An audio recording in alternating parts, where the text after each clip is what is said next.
Olá! Hoje a gente mergulha em dois dos conceitos mais importantes da fé cristã, que, olha, muitas vezes são tratados como se fossem a mesma coisa: salvação e reino. O material que vamos analisar mostra que, embora eles andem de mãos dadas, contam histórias diferentes, mas que se completam. Se a gente parar para pensar, qual é a mensagem central da Bíblia? A resposta mais óbvia é salvação, né? Mas e se essa for só uma parte da história? E se o resgate for, na verdade, só o começo de algo muito, mas muito maior? Então, aqui estão os nossos dois termos. De um lado, salvação, do outro, o reino. A ideia que vamos explorar é que eles não são sinônimos, mas sim duas peças que se encaixam para montar o quebra-cabeça inteiro da jornada espiritual. Bom, e qual vai ser o nosso roteiro? Primeiro, a gente vai entender bem a diferença entre salvação e reino. Depois, vamos voltar lá no projeto original de Deus e usar a história do Êxodo como uma metáfora incrível para entender isso tudo. Daí a gente vê como Jesus falava sobre esses temas e, por fim, qual é a cara final do reino. Vamos nessa! Então, vamos começar pelo básico. A distinção entre salvação e reino fica muito clara quando a gente percebe que eles respondem a duas perguntas completamente diferentes sobre nossa relação com Deus. Olha que interessante. A salvação responde àquela pergunta fundamental: como uma pessoa pode se reconciliar com Deus? É sobre restaurar o relacionamento. Certo, mas e depois? Aí entra o reino, que responde à próxima pergunta. Ok, uma vez reconciliado, como Deus governa essa pessoa? Percebe? Um é o ponto de partida, o outro é a caminhada. Certo, agora vamos fazer uma viagem no tempo lá para o comecinho de tudo. O material que a gente está analisando argumenta uma coisa bem forte. Para a gente entender o plano completo, tem que olhar para o que existia antes mesmo da salvação ser necessária. Pensa só, a história da Bíblia não começa com alguém perdido precisando de resgate. Começa com a humanidade sendo governada por Deus, lá no Éden. A queda, então, não foi só um deslize. Foi uma declaração de independência. Foi a humanidade dizendo: a gente se governa agora. Por isso que a redenção não é só sobre salvar pessoas, é sobre restaurar o próprio governo divino. E isso nos leva a uma conclusão radical. O pecado, visto por essa lente, não é só uma questão de moral. É, acima de tudo, uma crise de governo. Uma crise sobre quem tem o direito de mandar. Ok, se o problema é uma crise de governo, então a salvação ganha uma nova luz, né? E para entender isso, a história da libertação do Egito serve como uma metáfora, nossa, perfeita. A salvação é isso, um resgate necessário, misericordioso, poderoso. É como Deus tirando os israelitas da escravidão no Egito. Mas aqui está o pulo do gato. Esse resgate é o começo da história, não o fim.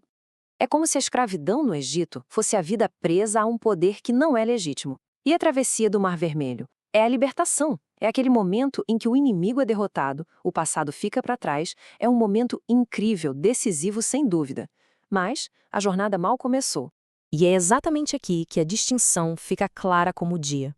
O que acontece depois do resgate? Para onde Deus leva esse povo que ele acabou de libertar? A resposta para isso nos joga direto no conceito de reino. O deserto, nesse modelo, não é um castigo, de jeito nenhum. É um campo de treinamento. É o lugar onde aqueles velhos hábitos de autossuficiência são desmontados, um por um. Para quê? Para dar lugar a uma forma totalmente nova de viver, dependendo dia a dia de um novo rei. E essa jornada no deserto revela umas verdades bem desconfortáveis, né?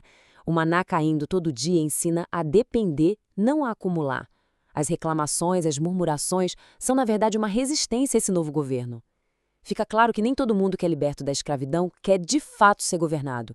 Muitos querem os milagres, mas não o senhorio de quem faz o milagre. Beleza. E como Jesus entra nessa história? Bom, a fonte que a gente está analisando defende que a mensagem principal dele não era só sobre salvação pessoal, mas sobre a chegada de um novo governo, o reino de Deus. Essa foi a frase de abertura de Jesus, a manchete do ministério dele. Arrependei-vos, porque é chegado o reino dos céus. E arrepender-se, ou metanoia no grego, não é só sentir remorso, é uma mudança total de mentalidade, uma troca de governo interno. O chamado era claro: submetam-se a um novo rei, porque o governo dele chegou.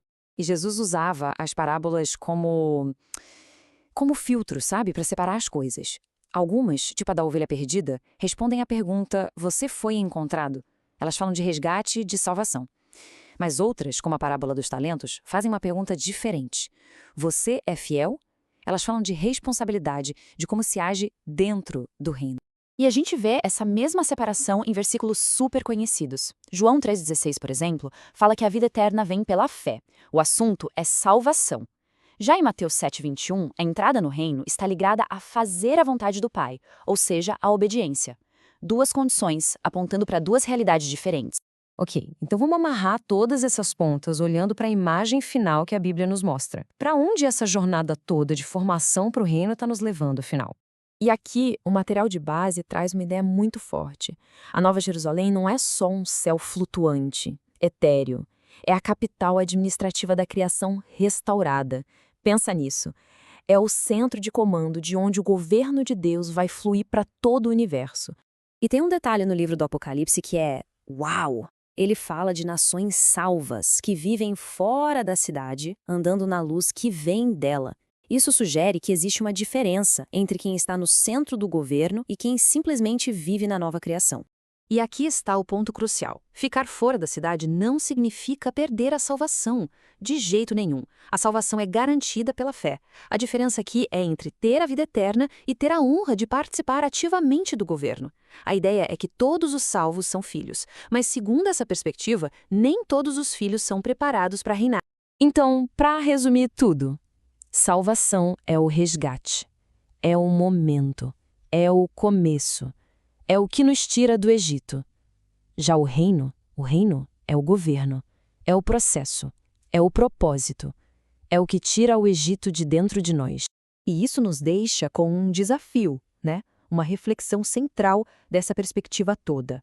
A pergunta "estou salvo?" é respondida na cruz, e isso garante a eternidade. Mas a outra pergunta, quem é o meu rei? Essa é respondida todos os dias, e é ela que define como essa eternidade será vivida, começando agora, hoje.